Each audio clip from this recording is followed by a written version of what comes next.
It ain't no problem. Can you hear me?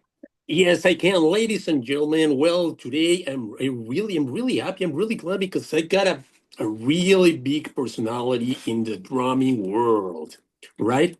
I mean, this is the good old sound, as you know, from VNR Magazine Radio.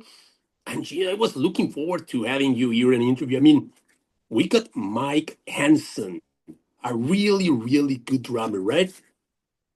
Thank you, man. I appreciate that. I'm glad to be on here. Thanks for inviting me.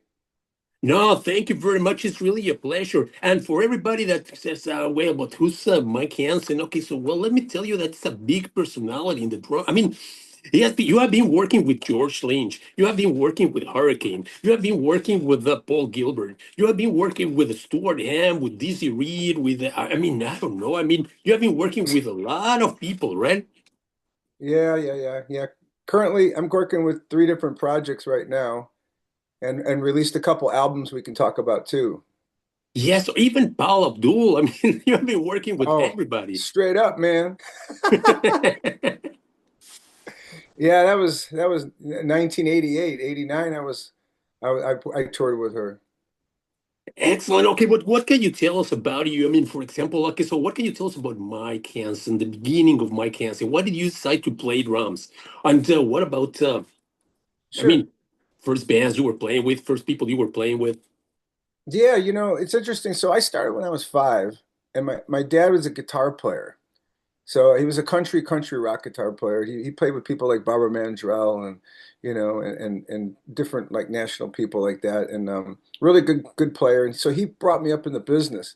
So by the time I was 11, I was his drummer, and I used to play with him when he was off tour and stuff. And I used to play with him in the clubs and all that stuff. So he kind of weaned me into business and taught me all the to play a lot of really like more like down to earth country western, like Ernest Tubb and the Texas Troubadours, and like old Hank Williams and Merle Haggard, George Jones. So I was playing like that, Willie Nelson, Waylon Jennings. So I was in the kind of that kind of music for a while, and then I was playing surf music because my dad would like to play surf, the Ventures, which was a very famous instrumental band. So anyhow, so I learned a lot of my technique through that, and then of course going through school and everything, through our junior highs and our high schools, I did everything I could do, from symphony. I played in the Chicago Symphony in the summer, because I'm from Chicago originally, and I'm here now as well, but I lived in Los Angeles for 36 years, so I just moved back here to Chicago 6 years ago. But anywho, yeah, so when going to school in Chicago, I just stayed on all the programs, and I emphasize it's so important.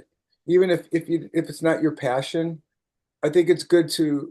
I think it kind of helps put the stamp on who you are by experimenting and going into uncharted territories when you're that young and learning different things, from a marching band to symphony band to jazz band, to the, and have your rock band in the neighborhood or whatever you do, right? You have your own stuff. But I think, you can never learn enough. And I think the more you learn musically, opening your eyes and your heart to music, I think it defines you as an individual eventually, because you're kind of taking all, it's like eating a bunch of different cookies right at the same time, so if you eat a lot of cookies, you're going to find what cookies you like, and by the time you're done with those five cookies, you're probably going to be down to only one cookie because that cookie is the one you like the most.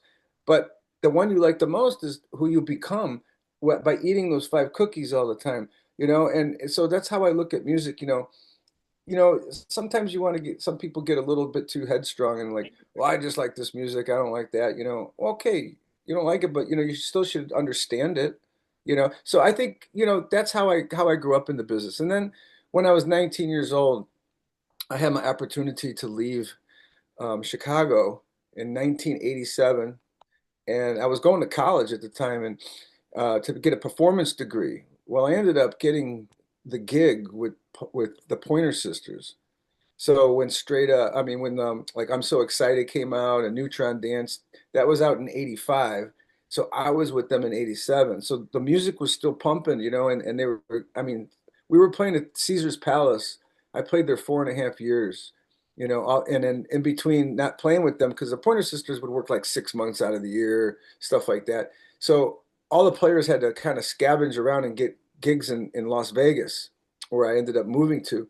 And so I ended up playing a lot of the showrooms, and what this leads to is what I was just saying 2 minutes ago about learning how to read and just getting educated into music. I became a show drummer in Los Angeles. I mean, not Los Angeles, Las Vegas, in between my show runs with the Pointer Sisters. And then I was playing with people like Little Anthony and the Imperials and like Wayne Newton and, all these killer people, but I had to read, Engelbert Humperdinck. I played with him too, and so I was, playing with all these guys, but, I have to thank my education of the way I brought myself up, knowing that I needed to do what I needed to do just because, not know any rhyme or reason. I just knew it was the right thing to do. So, it got me gigs, man, because I was educated and I was able to get up there and read that music from those artists, within, a 1 hour rehearsal up and ready to go, man. So that's where I think that comes in. And look, it's not for everybody because, just because you don't read music doesn't mean that you're gonna not get a great gig. It's not really about that. It's about having tools in the toolbox, you know. So anyhow, so moving forward, so I ended up playing a lot of show lounge stuff in there, and then I started to what got me to Los Angeles was I started meeting a lot of like important people when I was playing with, the R&B bands as I was working with the Pointers and, all the old school rock bands, the Coasters, the Diamonds, the Shirelles, all these killer bands from the 50s, and I was meeting people like Quincy Jones, man, and like, Stevie Wonder. And like I'm starting to meet these like cool cats. So I ended up bumping some, networking with some people, rubbing elbows, and I started going down to uh, LA a lot because I believe it or not, I started doing early rap records. So I was working for Ruthless Records and Tommy Boy Records, and I was working with Tupac even before he was Tupac. I played with a band called Digital Underground, and that was the Shock G and the guy with the nose, the Humpty Dance. I don't know if you remember that song. So I did all the programming on that stuff, and so I was into rap, and I started hanging out with like Eazy-E and Master P and Curtis Blow and Compton's Most Wanted, and Ice-T's band, and I started playing with all these guys, and I'm on records with all of them, and Busy Bones, Bone Thugs and Harmony. I've worked with all those people on their records, whether it be one song, whether it be writing beats, touring. We did 36 shows with Public Enemy and Digital Underground. And I was playing all electronic drums and all crazy stuff.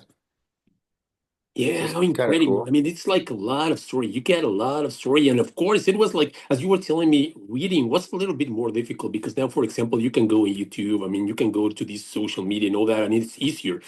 But I don't know. What about in the past? I mean, to read music. I mean, here in Mexico, it was very difficult to get really good books. I mean, teaching you something, notes about drums or Oh, I know. I know. And listen, I've played with some of the greatest, from Mexico, Argentina artists in the world. This is another part I don't know if you know about me, but I used to play with Amanda Miguel's daughter, Anna Victoria. I don't know if you know her. yeah, Do you know who she is? Okay, yes, of so course. yeah, so I played with Marco Renteria, the bass player. Do you know Marco Renteria? Yes, of course. I mean, he's a really good bass player. You're famous, Yeah, really he's with famous. the Caifanas. He's with Caifanas right now. Uh-huh. Yeah, he's playing with them, but he was with the Jaguars, before that. And so Yeah, so he was playing with me. And Marcus Nan too. Marcus produced a lot of Amanda Miguel's records. And actually Marcus is right now, he's with the band White Lion. He's playing guitar for White Lion. And then of course, Marco is out with Caifanas, huh. Yeah. So can But you? yeah, Well, I even played with Bookie a couple times too.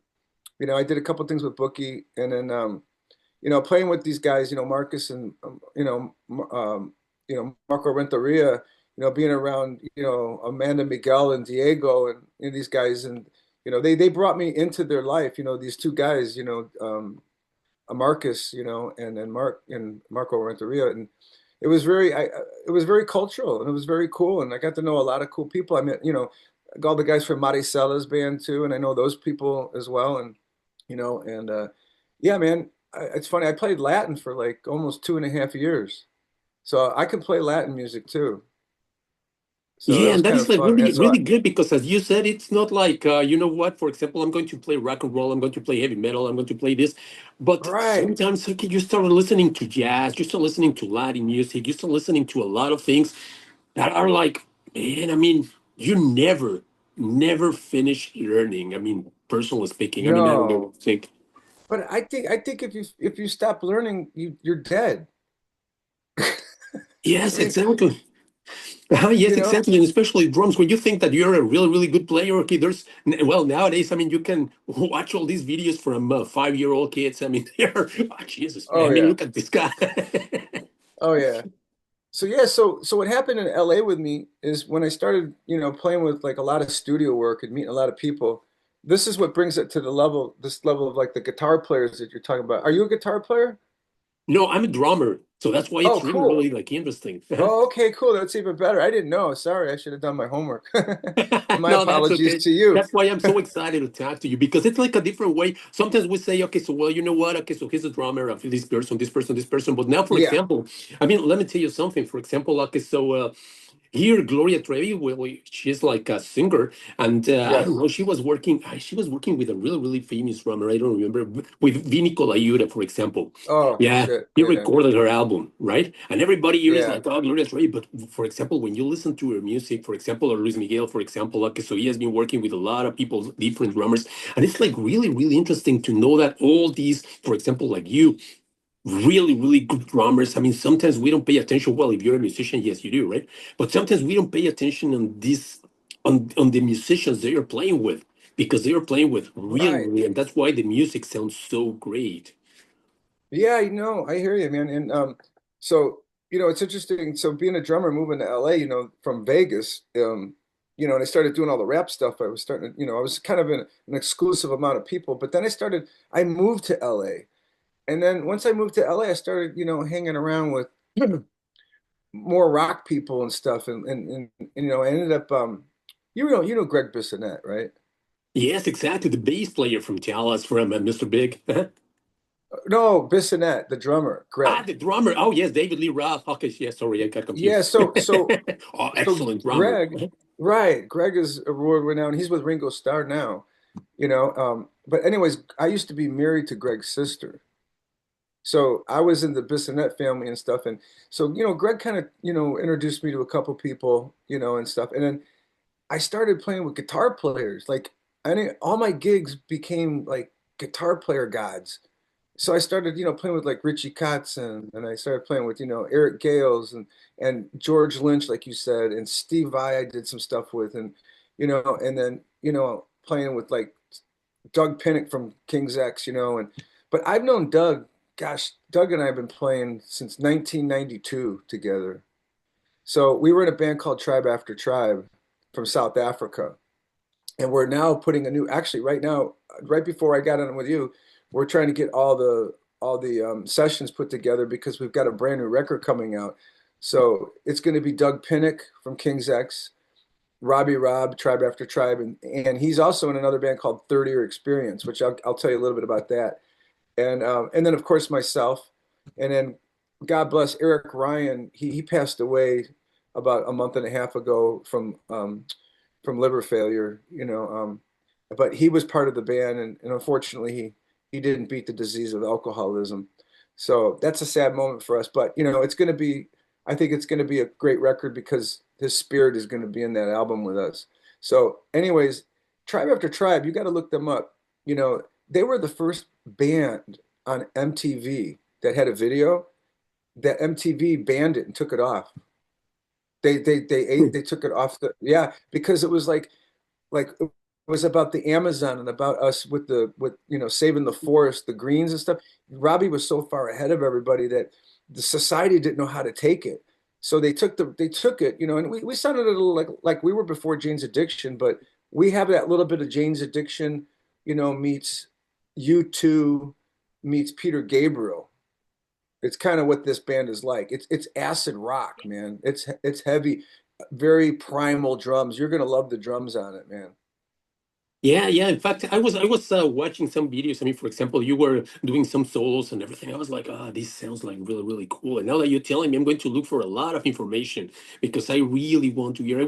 Of course, I was watching George Lynch and Paul Gilbert and some things that you have on your channel, right? But it's like really, really incredible.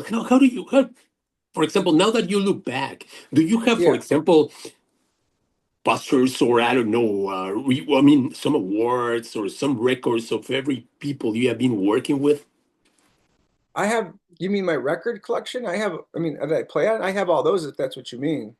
Yeah, because I mean, for example, I suppose that you look back and you look at your collection. I mean, I was Oh here yeah, before all these people. I mean, I suppose that you got like a museum in your house. yeah. If you go on my website, I have a discography on there, and you can check out all the albums that I've done that are basically registered, you know, properly, and they're all on there, man. And you can see the different kinds of music that I play. I mean, I'm not. You can see by the albums, it's not just one kind of music. Oh yes, exactly. I mean, for example, okay, you have been guns, girls, and gambling. Okay, so what is this like a movie? Okay, so Yeah, LA that's a Station, movie. JB Cervoni. Uh-huh.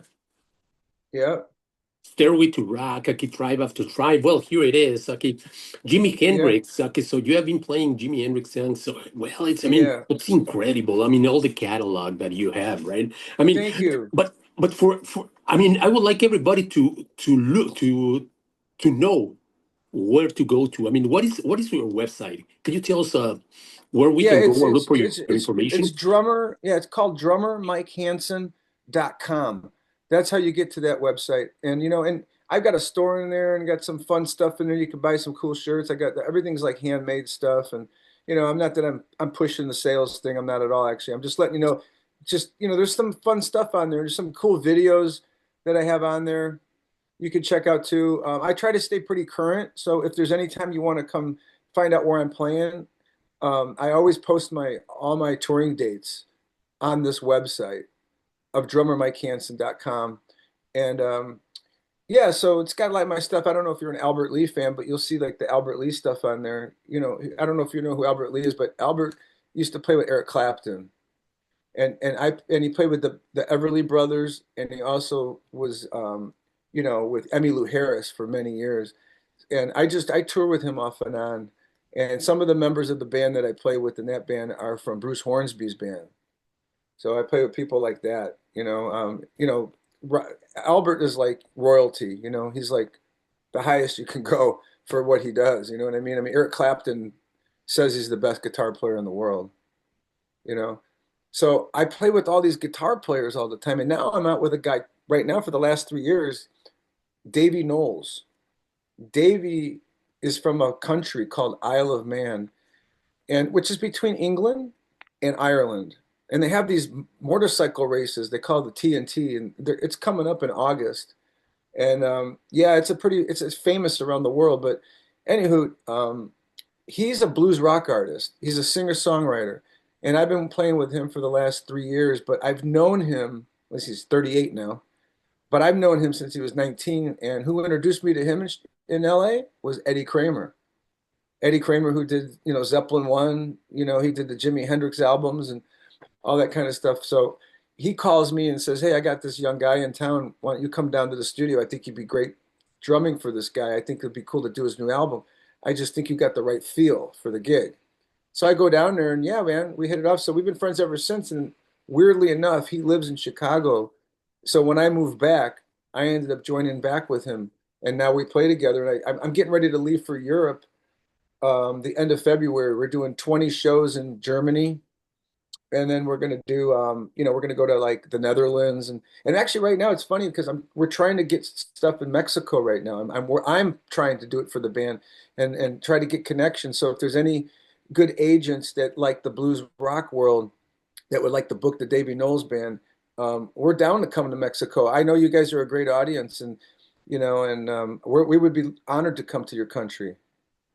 Oh yes, and of course, and it will be an honor to have you here. I mean, for example, and now how do you work? I mean, for example, do you always get the credit you deserve? I mean, by playing with all these great people, or sometimes Do they I say, get no, you know what? what? Do you always get the credit, or do you always okay? How do you work, for example? Okay, so do you are like, Oh, no, you're not allowed to say that you're going to be the drummer, or has it happened to you, for no. example, like Yeah, you're some, talking about, yeah, I know what you're talking about. You're talking about when you're ghost playing, they call that. They call that like ghost players, who are people on the album that did the parts, but don't necessarily. It's behind the scene. They don't talk about those people. Yeah, you know what? I'm not. I don't. I've never done anything like that. I've never been in a position where. Well, yeah, kind of. I guess. You know what? Well, my name's on the record though. So when I did the George Lynch record, that album was actually completed already, and George couldn't stand the drumming on it. And you know who the guy is, but I'm not going to say it because he's a good friend of mine too. You'd be kind of shocked if you knew, but he just wasn't vibing it. So, a producer by the name of Fabrizio Grassi. I don't know if you know Fabrizio Grassi. yeah, it He, sounds familiar. yeah, yeah, yeah. He's done a lot of cool things. Well, he told George, he goes, you got to call Mike Hansen. So what they did was they took the drums out of the finished record, and I had to play to all those tracks and bring the swagger and the feel, and I did it at A&M Records, and I had to basically put myself in the band, like karaoke me into the band, which is like all the hits were there already. They couldn't like there's no like cut and pasting now, man. Everything has got to be on the money, right? Oh So I yeah. did that whole record. That was George Lynch, Jeff Pilson, myself, London Legrand from Brides of Destruction, Oh yeah. and Mike Tachi, who engineered and the Metallica Black album. So we did that album, and I knocked that whole record out in 12 hours, man. Well, that is excellent. And for example, with all the story, with all your, well, all the music that you have been playing, I mean, for all the musicians you have been playing for, is there something that you can, or are there some CDs that you can say, or some music that you say you should go and listen to this? I mean, for example, now we know that Drive After Drive. I'm going to look for that. But something Yeah. else that you can say you shouldn't go. These are my drums, and you should listen to this one. I'm proud of this music of working with Okay. this. Yeah, it's funny because this one's, I mean, for like probably the heaviest music that I've ever played. I did a record with an Italian band. They're industrial goth, and they're called Death SS. I don't know if you've ever heard of them. No, this is the first time, but I'm Stevenson, going to look for them. Mhm. yeah, check it out. And I did their whole record. They're Italian, and they're one of the oldest Italian goth bands that they're from the 70s. So they've got that real heavy. So I would say that album, they're called Death SS, but the album is named as Human Anomalies is the name of the album. They have like a freak show, when they're on stage and they're like pendulums and throwing like like shooting arrows with flames on it and hitting like knife throwing and all this stuff and it's cool stuff that I mean he's been doing this for a long time. That record I would say. And then I just did, for blues rock, I would say the new Davy Knowles album I just came out a year ago, and that's called The Invisible Man. And that album, I really am proud of that one because we did it all in 2-inch tape. We did analog, the whole album, no digital. So we did it old school. And we just did it last year, And man, you got to hear the feel and just how warm the record is. And my drums sound really good. I mean, I really like what we did with the drums and the mix is well done, the recording. And we tracked live. So, I use no click tracks. I played everything live. So that's something to kind of think about when you're listening to that record, how I kind of did that record, right? And then I would say another record, well, the new Hurricane record, because I wrote this, I pretty much, was the visionary on the single, which is called Rockstar Cheater. And so that song was built around me and my story, and it was about my divorce. And that song became the single on the album. So that that album's been out for a couple years now, and we did a couple shows with it, and we ended up getting Tony's brother to play guitar because um, the band just, we just had to go our own way with Robert. Robert just didn't seem to work out with the same vision as we had and what we wanted to do. So I told Tony, I said, he goes, well, what are we going to do? I said, we got a new record out. We got to tour it, whatever. I said, you need to call your brother, Carlos Cavazo. And I go, you need to see if Yes, Carlos will exactly. do it. Yeah, man. And I said, you know what? You need to make it personal. You need to make it like, look, everybody's like 70 years old and, 65. And I said, when's the next time you're going to play with your brother that comes from a huge band like Quiet Riot and you're both got your story, but it's an opportunity right now because he's home and he's not out with Rat and doing anything committingly to somebody. I said, this is an opportunity for two brothers to be able to be together, and it's a great story. So he did. So he called him, and Carlos said, "Yeah, I'll do it." So he toured with us. We did the Monsters of Rock with him, and it was just so great to play with Carlos, and we covered some of the Quiet Riot songs, that he wrote, and Tony too. Tony wrote, co-wrote Mental Health, Bang Your Head. That was a song that him and Carlos wrote in their previous band called Snow back in the 70s. And then they kind of revamped it and turned it into that and called it that because Kevin DeBro came up with different lyrics. And that song became one of their biggest hits of all time. So what was cool was to be able to be on stage and hear that Marshall kick in with that wow, and saying, that's the sound, man. That's Carlos, man. That's the dude. There's nobody that's gonna sound better than that than him, right? Yes, exactly. Carlos Cavazo, really underrated guitar player, right? I mean, for example, he's Oh, for really, really sure. great. I mean, for example, in Quiet Riot, he really, really plays well. I mean, I really like the way he Dude. plays.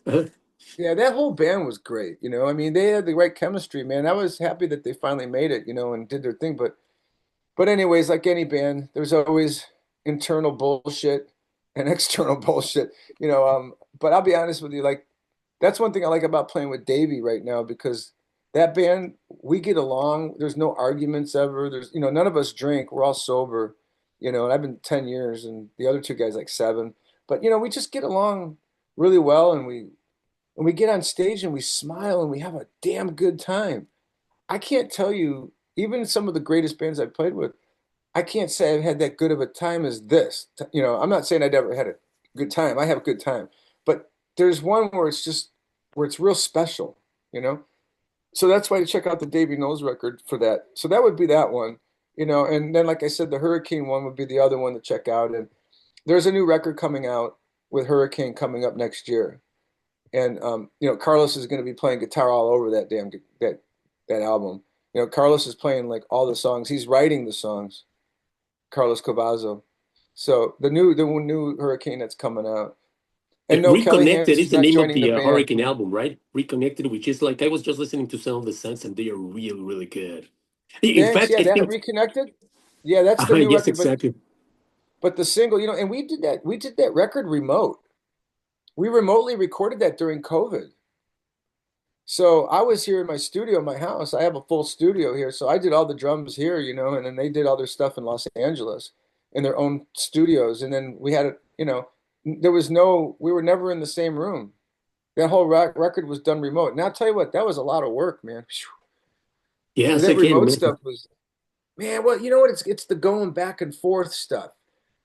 Okay, listen to what I did here. Okay, you got to wait for 4 people to make a decision, Not like everybody in the room could say, all right, do another take, or don't do another take, or that's a great take, or you got to wait like an hour before everybody responds. That's the But hardest part. How about you? isn't that the way you work, for example? Because, for example, working with all these musicians like Amanda Miguel, for example, as Boogie. So, for example, like, yeah, I think that sometimes you have to, they give you the music and then you have to just, show them something that you know, and sometimes you have to wait. Are you used to doing that, for example, or Yeah, you I always am. work And with the some musicians? Huh? I'm totally used to it. And the other thing about it is a lot of times guys will give me like in a caption, they'll kind of give me an itemized listing of like what they're looking for, like the style. Hey, make this one like maybe like When the Levee Breaks, John Bonham, like give it that vibe. I'm not telling you to play like it, just that's where I'm hearing it. You know, like that. That's helpful. So once they give me those little spices to kind of take off with, then I can build the song about obviously they're coming to me is because they want me to play on it.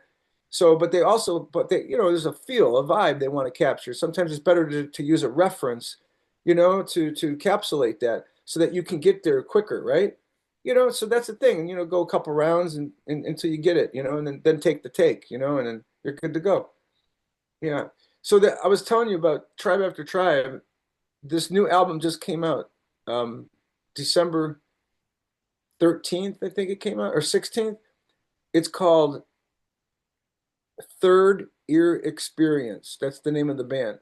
It's desert rock. It's from Joshua Tree, California. This album just came out. It's a two-record set, and it's a ballet.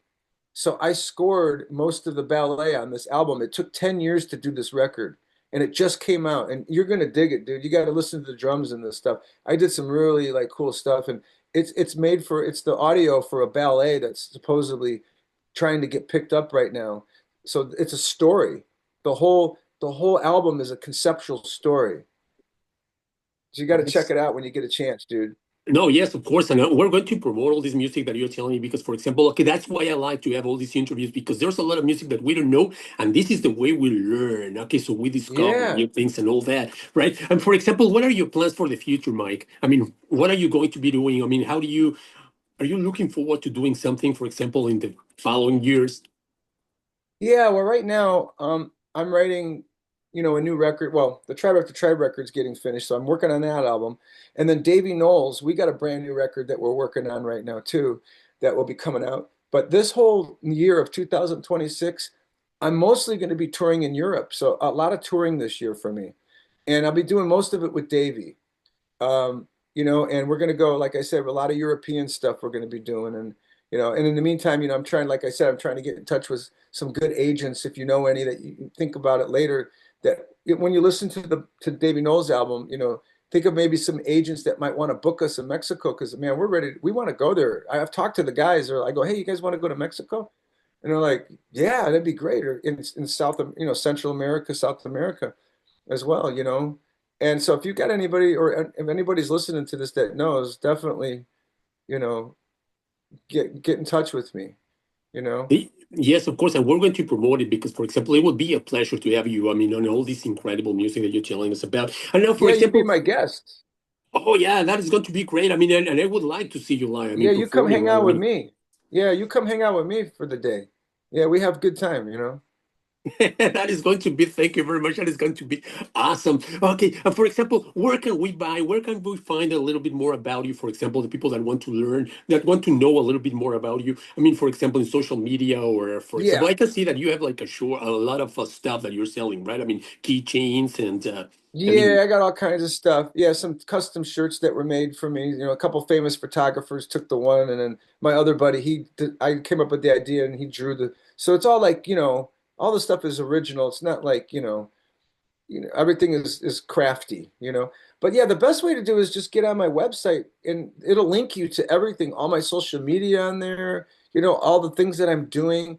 I would say just drummermikehansen.com is the way to go, and that'll get to my social medias too, because it's under my name. Official Mike Hansen is Instagram, and then that's the way I would do it. Just go on that way. You'll find me. It's pretty easy, you know.